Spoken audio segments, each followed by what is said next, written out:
O milagre de Rodrigo, uma criança curada pela fé na congregação cristã no Brasil. Rodrigo tinha apenas 7 anos quando os médicos deram o veredicto que abalou sua família: adrenoleucodistrofia, ALD, uma doença genética rara e degenerativa que afeta o sistema nervoso. Os sintomas começaram com dificuldades na escola, tropeços constantes e uma fraqueza que piorava a cada semana. Os exames confirmaram o pior. Sem tratamento, a doença avançaria rapidamente, levando à perda de funções motoras, cegueira e finalmente à morte. Sua mãe, Dona Maria, uma mulher simples e trabalhadora, não tinha condições de arcar com os custos do tratamento experimental nos Estados Unidos, o único que oferecia alguma esperança. O pai, seu João, um pedreiro honesto, via o filho definhar e sentia o desespero crescer. Meu Deus, por que isso com meu menino?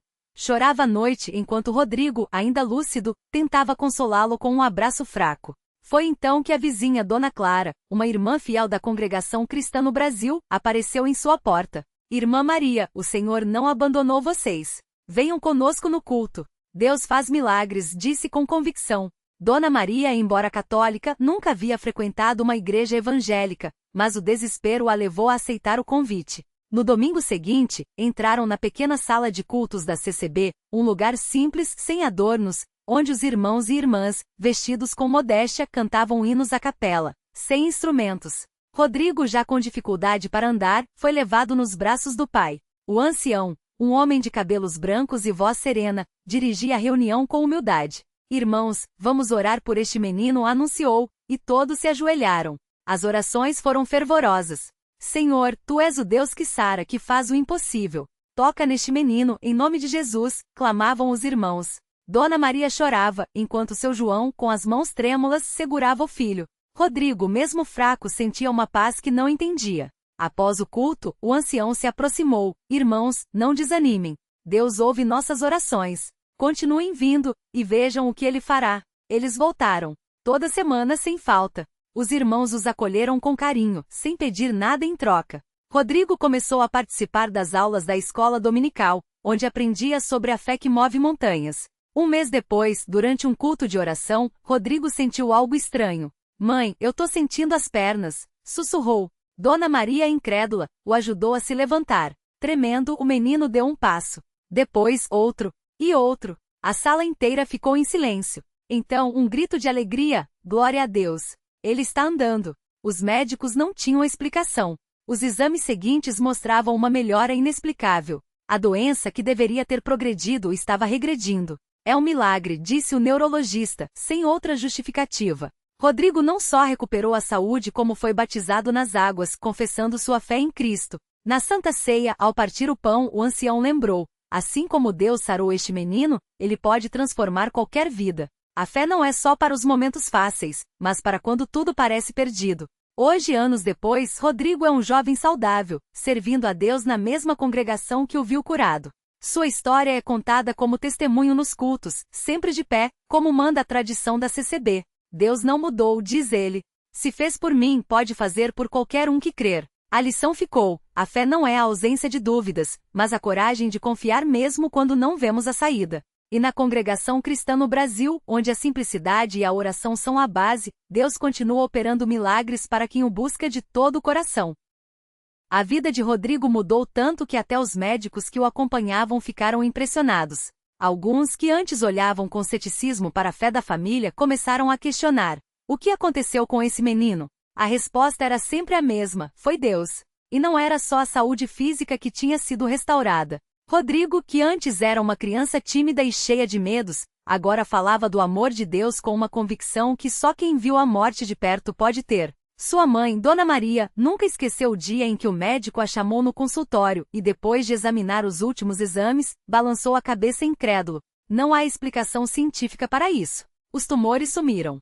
É como se nunca tivessem existido. Ela sorriu, segurou a mão do filho e respondeu: doutor, a explicação tem nome: Jesus. O médico, sem jeito, apenas anuiu, mas algo naquele dia mexeu com ele. Anos depois, ele próprio procuraria a igreja, não como profissional, mas como alguém que precisava de respostas. Rodrigo cresceu dentro da congregação, aprendendo que o milagre não era só para ele, mas um sinal de que Deus queria usar sua vida. Aos 18 anos, durante um culto de jovens, ele sentiu um chamado forte para servir. Não como obreiro ainda, mas como alguém que poderia estender a mão para outros que estavam onde ele já esteve, no desespero. Começou a visitar hospitais, levando a palavra de fé para famílias que, como a sua, recebiam notícias difíceis. Eu não prometo cura, dizia ele, mas prometo que Deus está no controle. Se ele fez por mim, pode fazer por você. E os testemunhos começaram a se multiplicar. Uma senhora com câncer em estágio avançado que os médicos tinham desengonçado recebeu oração, e semanas depois, os exames mostravam remissão. Um homem que chegará à igreja arrastando uma perna atrofiada depois de um acidente, saiu do templo correndo, chorando e louvando a Deus. Não eram casos isolados. Eram sinais de que onde a fé genuína e um coração quebrantado, Deus age. Um dia, durante uma reunião de oração, Rodrigo conheceu Ana, uma moça que carregava uma dor profunda. Ela tinha perdido o irmão mais novo em um acidente e desde então vivia amargurada questionando a existência de Deus.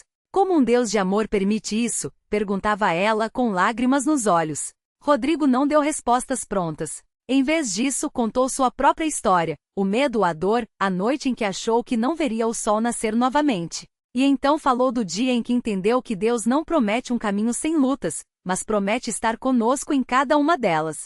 Ana começou a frequentar os cultos, primeiro por insistência de Rodrigo, depois por uma necessidade que nascia dentro dela. Até que em uma noite de vigília, enquanto orava sozinha no fundo do templo, sentiu algo que não conseguia explicar, uma paz que enchia o vazio. Não foi um milagre barulhento, com trombetas ou vozes do céu. Foi silencioso, como um abraço do Pai. E ela soube, naquele momento, que estava em casa. Hoje, Rodrigo e Ana servem juntos na obra do Senhor. Ele, como diácono, ajudando na visitação e no cuidado com os necessitados. Ela, no trabalho com as crianças, ensinando-as a confiar em Deus desde cedo. Os dois sabem que milagres não são só as curas físicas, mas também corações restaurados, famílias reunidas, vidas que encontram propósito. E assim, naqueles bancos simples de madeira, onde não há holofotes nem palcos elaborados, a história de Rodrigo continua sendo contada não como algo do passado, mas como um lembrete vivo de que Deus ainda fala, ainda cura, ainda transforma. Porque na Congregação Cristã no Brasil, o milagre não está apenas no que se vê, mas no que se vive todos os dias, a fé que move montanhas, mesmo quando as montanhas são feitas de dor, de dúvida ou de desespero. E a cada culto, quando o coro entoa os hinos antigos com vozes unidas e corações sinceros, é como se o céu se inclinasse um pouco mais para perto. Porque Deus não mudou. Ele ainda ouve, ainda responde. E para quem crê, nenhum impossível permanece de pé. Naquela mesma igreja de paredes humildes, onde o cheiro de madeira envelhecida se misturava ao perfume das flores colocadas no altar, outra história de milagre começava a se desenhar. Era a história de Ana Clara, uma jovem de 28 anos que chegará arrastando não apenas o corpo frágil, mas uma alma esmagada pelo peso de um diagnóstico que os médicos chamavam de sem volta. Havia 3 anos, uma doença rara havia tirado dela a capacidade de andar sem ajuda. As pernas antes ágeis, agora tremiam a cada passo, e a dor era uma companheira constante. Os especialistas tinham sido claros: não há cura. A melhor coisa a fazer é se preparar para uma vida de limitações.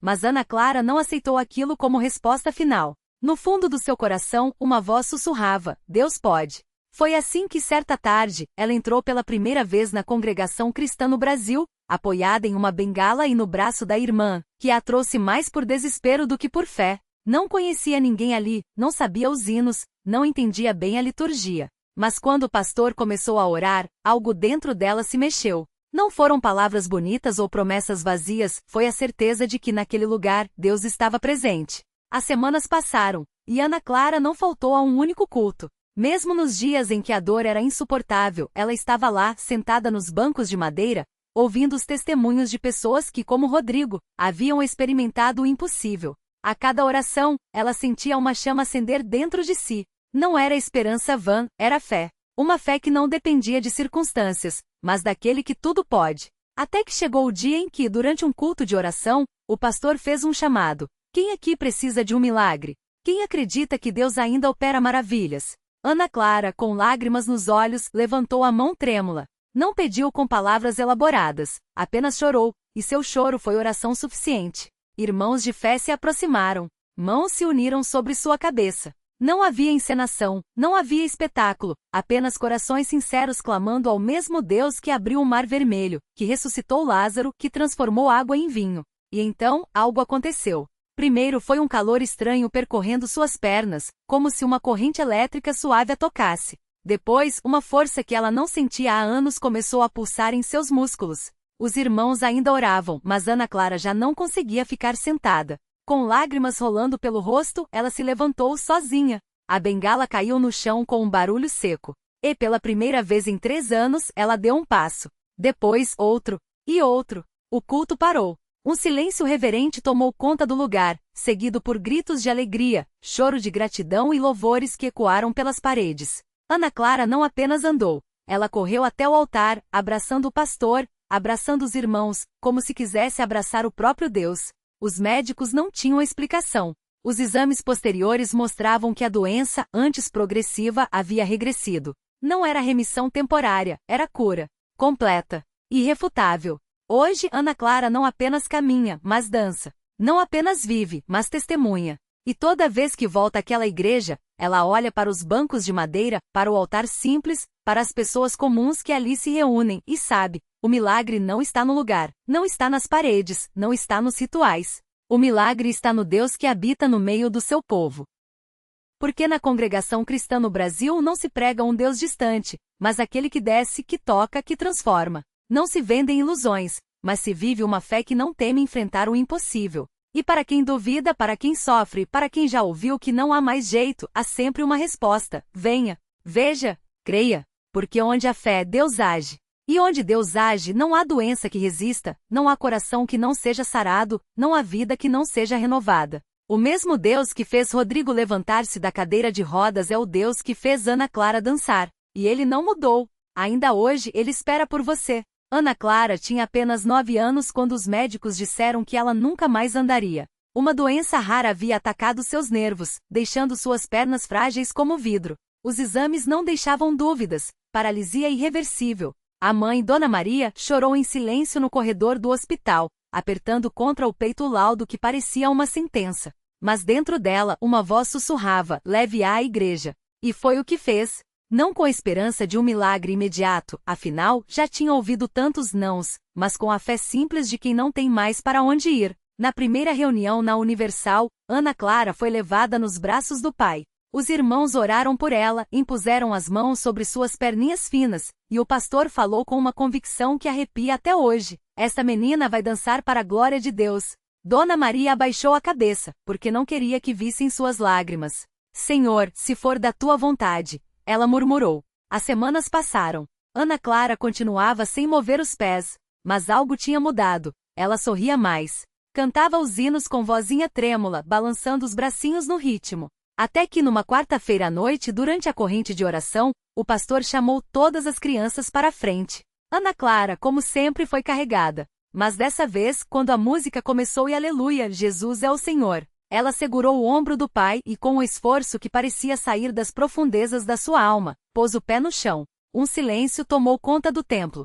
Então, um passo. Tremido e incerto. Depois, outro. E outro. Até que, de repente, Ana Clara soltou as mãos do pai e correu correu, em direção ao altar, os cachos loiros balançando, os pés que os médicos tinham condenado pisando firmes no chão de cimento. A igreja explodiu em gritos, choros, palmas. Dona Maria caiu de joelhos, as mãos levantadas. É milagre, meu Deus! É milagre! Hoje, anos depois, Ana Clara dança. Não como quem recuperou o movimento, mas como quem ganhou uma vida nova. Ela sobe no palco da igreja, gira, pula, e cada passo seu é um testemunho mudo que grita: Deus ainda faz o impossível. Os médicos que a atenderam? Alguns se converteram. Outros, até hoje, guardam seus exames como prova de que a ciência não tem a última palavra. E é assim na Universal. Não são histórias inventadas para emocionar, são vidas reescritas pela mão de Deus. Como a de seu Jorge, o motorista que perdeu a visão num acidente e depois de ser ungido com óleo consagrado, abriu os olhos no meio da reunião e viu, pela primeira vez em 3 anos, a luz do templo. Ou como a de Dona Cida que chegou arrastando um oxigênio portátil por causa de um enfisema avançado e saiu pulando, literalmente pulando de alegria, os pulmões curados depois de uma oração forte. Porque ali entre aqueles bancos simples não se negocia com Deus. Não se paga por milagres. Apenas se crê. E quando a fé encontra o poder dele, o sobrenatural acontece. Não é magia, não é sorte. É o Deus que disse eu sou o Senhor, que te sara cumprindo sua palavra, hoje, aqui e agora. Talvez você esteja lendo isso e pense, mas o meu caso é diferente. Ou, já tentei de tudo. Ou até Deus não se importa comigo. Se for assim, deixe Ana Clara te responder com seus próprios pés, que já foram mortos e hoje dançam. Deixe seu Jorge te mostrar seus olhos, que já foram cegos e hoje enxergam. Deixe cada testemunho vivo na Universal te dizer: o impossível é só uma palavra que Deus não conhece. Porque o convite ainda está de pé, venha, veja, creia. Não importa o que os homens tenham dito. Não importa o que os exames mostrem. Se Deus puder fazer uma menina paralítica dançar, uma cega enxergar e um doente terminal pular de alegria, o que Ele não pode fazer por você? Naquela mesma noite, enquanto as lágrimas ainda molhavam o rosto de quem tinha acabado de ver o milagre de Ana Clara, um homem chamado Roberto entrou na Universal arrastando os pés, com o corpo curvado pela dor. Ele não vinha por fé, vinha por desespero. Os médicos tinham dito que seu câncer estava em estágio avançado, que não havia mais o que fazer. Vá para casa, arrume seus papéis, foi a frase que ouviu do oncologista. Mas sua esposa, Maria, não aceitou. Vamos à igreja. Se Deus curou os outros, pode curar você também, ela insistiu, segurando seu braço como se fosse a última esperança. Roberto sentou-se no fundo do templo, com os olhos baixos, sem força nem para orar. O pastor, ao ver aquele homem tão quebrantado, aproximou-se e colocou a mão em seu ombro. Irmão, hoje é o seu dia. Deus não te trouxe até aqui para te abandonar. Roberto queria acreditar, mas a dor era tão forte que até respirar doía. Mesmo assim, quando o pastor fez a oração pela cura, ele fechou os olhos e sussurrou: Senhor, se o Senhor existe, me ajuda. Não houve trovoada. Não houve luzes brilhantes. Mas algo aconteceu. Enquanto o pastor impunha as mãos sobre sua cabeça, Roberto sentiu um calor estranho percorrer seu corpo, como se uma corrente de vida estivesse expulsando a doença. De repente, a dor que o consumia há meses simplesmente sumiu. Ele abriu os olhos confuso e levou a mão ao peito. Nada, nem uma pontada, nem o peso que o oprimia. Levantou-se devagar, como se testasse o próprio corpo e então, sorriu. Um sorriso que não saía há tanto tempo que sua esposa, ao vê-lo, começou a chorar. Estou curado, ele disse, e a voz não tremia mais. Estou curado, gritou, e dessa vez foi o templo inteiro que explodiu em louvor. Os médicos que o haviam desenganado ficaram sem palavras quando os novos exames não mostram nem sinal do câncer. Isso não tem explicação científica, admitiu um deles. Roberto apenas respondeu: não precisa. Deus já explicou. E assim, mais uma história se juntou às outras. Mais um impossível virou testemunho. Porque na Universal não são só palavras que se ouvem, são vidas que se transformam. Não é só fé que se prega, é poder que se vê. E se você ainda duvida, pergunte a Roberto. Ou a Ana Clara. Ou a qualquer um que já entrou ali carregando uma sentença de morte e saiu carregando um milagre. Talvez você esteja pensando: mas e o meu problema? É muito grande, muito antigo, muito sem solução. Então escute bem, se Deus já ressuscitou mortos, já abriu céus, já secou mares, o que faz você achar que ele vai parar no seu caso? O convite continua o mesmo: venha, traga sua dor, sua dúvida, seu desespero. Deixe-os aos pés do altar. Porque aqui, onde a fé encontra o sobrenatural, o impossível não tem vez. E se você ainda não viu, é porque ainda não chegou a sua hora. Mas ela vai chegar. Basta você dar o primeiro passo. O milagre de Roberto e Ana Clara. Roberto entrou arrastando os pés, o diagnóstico na mão como uma sentença: 3 meses. Câncer em estágio avançado, metástase e dor que nem a morfina calava. Ao seu lado, Ana Clara, sua filha de 12 anos, segurava sua Bíblia desgastada e sussurrava: Pai, Deus não esquece de ninguém. Ele queria acreditar, mas o medo era um muro. Naquela noite no altar, quando as mãos se ergueram em oração, algo mudou. Não foi um raio, nem uma voz do céu, foi um calor no peito, como se mãos invisíveis desatassem nós que nem os médicos viam. Roberto caiu de joelhos, e as lágrimas que caíram não eram mais de dor, mas de alívio. Algo havia saído dele. 3 meses depois, os exames voltaram limpos. Os médicos balançavam a cabeça, incrédulos. Remissão espontânea, disseram. Roberto sorriu e corrigiu: não foi espontâneo. Foi resposta. Ana Clara, que orara todas as noites, entrou no quarto do pai com um desenho: Jesus segurando um coração brilhante. Pai, Deus só queria que a gente confiasse nele até o fim. E Roberto entendeu. O milagre não era só a cura. Era a fé que nasceu no deserto, o abraço da filha que nunca o soltou, a certeza de que mesmo no silêncio Deus trabalhava. A lição que fica: Deus não precisa de plataformas, ele usa corações quebrados para mostrar seu poder. Seu impossível é apenas um convite para ver a glória dele. Talvez seu milagre não venha como você imaginou. Pode ser uma paz inesperada, uma porta que se abre no lugar de um muro, ou a força para seguir quando tudo diz: desista. Mas venha, traga sua luta. Deixe que ele escreva o final. Porque aqui, entre lágrimas e louvor, o impossível sempre encontra um nome: Jesus. E sua hora para você? Já começou.